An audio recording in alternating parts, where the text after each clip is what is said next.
Hi, this is Team 10 back for our scenario 220 team planning. We've gotten two scenarios under our belt, so we've definitely gotten the hang of it, gotten the hang of our roles, and we're comfortable in the situation or the role that we've taken on.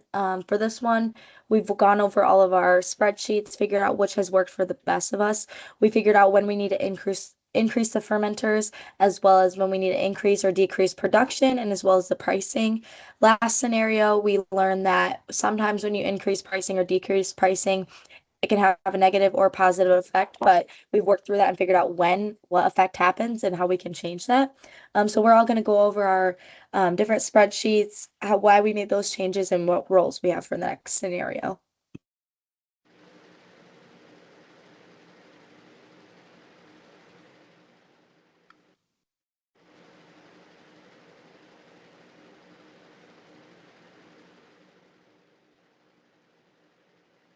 You guys see it? Okay.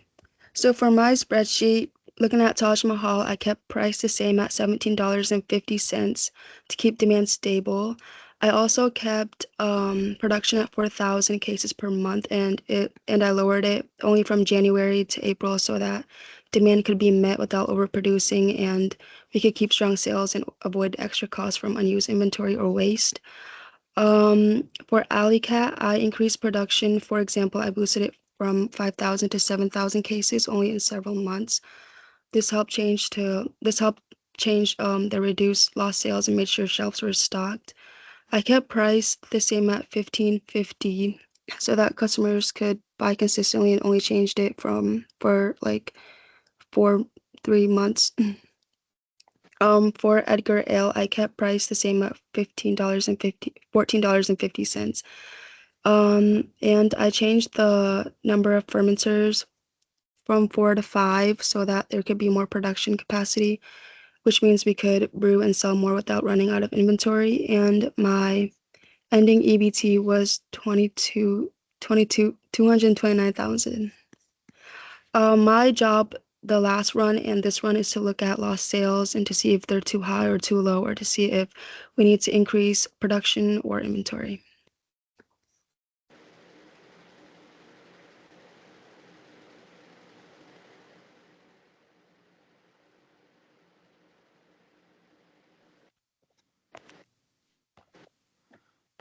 Okay, for my spreadsheet, I did keep the price of Taj Mahal as $17.50 until around September. I changed it for September, November, and December.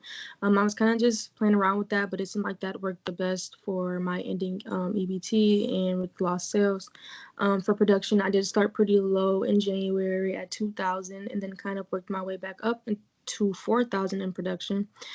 For Alley Cat, I kept price pretty steady from $15.50 to $15 from January to June, and then I did raise the price for July and August to $17, and then back down between $15.50 and $15 for September through December. My production did start pretty high at 8,900. Pretty much stays high all the way into September, where it's pretty consistent with 5,000. For Edgar Ale, I did keep price, or I had price at $15.50 from January until May, and then it ranged from $14.50 to $14 from June to December because it seemed like that worked best with my ending ABT. For the fermenters, I did change April to December from 4 to 5, and my ending ABT was 240,152. I'm gonna come back to this. For last stimulation and this stimulation, my role was to watch inventory to see what we were low on, what we had too much of, just to make sure that we're putting in the right production orders, and to watch the history graph and table to see what was last selling and what we should be pretty much trying to put into production in the fermenters. And that will also be my role for this stimulation.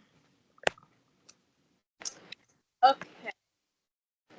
So I wasn't able to join from my computer, so I'm not able to share my spreadsheet, but I didn't change any of the pricings for either of the three products, except I think in September and October for Taj Mahal and Alley Cat, I decreased their pricing from like 1750 to like 17, and that's it. What I really changed in all three products was really the production. From the default from I think was like 4,000 or 5,000 to like 7,000 to like 6,500, and then I changed the fermenters from 4 to 5, and I just changed all of them to 5 instead of just having like at least 2 to 5 and 4 to 5 or whatever. But all of them just became 5. My ending EBT was 240,000. Yeah. And my job this time will be to just float around, but also to check on whether we need to increase prices or decrease prices and change our fermenters from 4 to 5 or 5 to 4. And that's my job this time. Okay, I'm gonna go ahead and share my screen. Okay, so here's my sheet. For mine, I kept the prices the same for Taj Mahal. I didn't change them, but I did change the production. So I started off low at 2,000, slowly working my way up to 4,000. In April, I ended at 3,500 and then 4,000 for the remaining of the months. This resulted in no lost sales, and everything was looking good.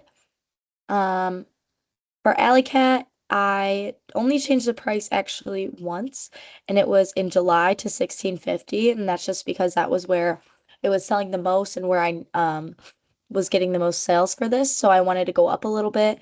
And I also increased production quite a lot over here just because Alley Cat's a pretty steady beer that sells. I started at 8,900, moving down a little bit to 7,500, 5,000, 7,000, and then working my way back up to 8,000, back down to 6,500, and then back up to 9,000 once I hit that month of July where I moved up to 1,650. Then I went back to 9,500 or up to 9,500 and then back down to 5,000 in the slower months. Again, this worked for me. There wasn't any lost sales, and my ending inventory was looking good. For Edgar Ale, I changed the prices a little bit. So I started by increasing them $1 to 15.50 through May, because that's where like the most sales of them are. And then through the months of June to September, I kept it at 14.50. I went back down just because it doesn't sell as much in those months, and that's when I bumped it up in Alley Cat a little bit. And then October to December, I went down in price 50 cents. So there weren't any lost sales because it wasn't selling as much. And that seemed to help a lot for me as well. For fermenters, I changed the ones, I believe that's April. Yep, April to December to 5. So when we went over all of our sheets together, we all did the same thing. We all changed these to 5 fermenters, because that just definitely makes a big difference being able to have 4 more beers in the queue rather than the 4 less. And then my ending EBT was 244,573. We decided we're going to go off of my chart or my sheet just because I had the highest EBT. We've done this the last couple of scenarios, going off the one who has the highest, and it seems to work the best for us. I like this because we're able to look at each other's spreadsheets, figure out like trial and error before the simulation actually starts. So figuring out, okay, one of us tried this and we didn't get as high of an EBT. We're having lost sales, we're having less ending inventory, more ending inventory. So it's kind of like a trial and error thing before the actual simulation begins, which is really nice to see. I also really like this one because I was able to see what changes were made when I was changing the production. I would even change them or even change the prices slightly just to see what would happen and see what would happen to the lost sales. So for this next simulation, I am going to be in charge of putting in production orders. That's what I've been doing the last simulations, and it's been working out well. So we've kind of definitely gotten it figured out to when I'm putting in production orders, making sure I'm putting in enough. So there's always something in the queue so we don't end up losing sales, which is what we did the first scenario. Everybody does a really great job working together. Rachel telling me if I need to change the prices, Frida making sure we're not losing any inventory, and if we are, what we need to change and how we need to adjust that production orders, and then Jana letting me know what the inventory stock is looking like, letting me know, okay, we need more of this next month, we need more of this. So we definitely have a good plan figured out. And yeah, it's going pretty well. So we're definitely going to, in our next scenario, invest in another fermenter because I think that will definitely increase our sales by a lot, putting more beer on the market in a shorter amount of time. So that's our scenario 220 meeting, and we're looking forward to running our simulation. Thank you.